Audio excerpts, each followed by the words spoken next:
नांदेडच्या स्वामी रामानंद तीर्थ मराठवाडा विद्यापीठामध्ये राष्ट्रीय स्वयंसेवक संघ धार्जिणा कार्यक्रम राबवल्याचा आरोप पुरोगामी संघटनांनी केलाय।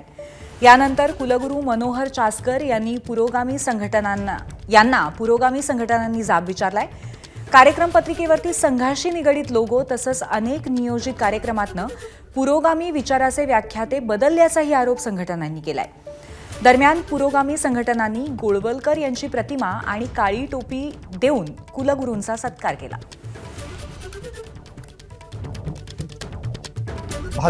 भाजपचा अजेंडा आणि आरएसएसला पूरक असं काम कुलगुरू या ठिकाणी करत आहेत।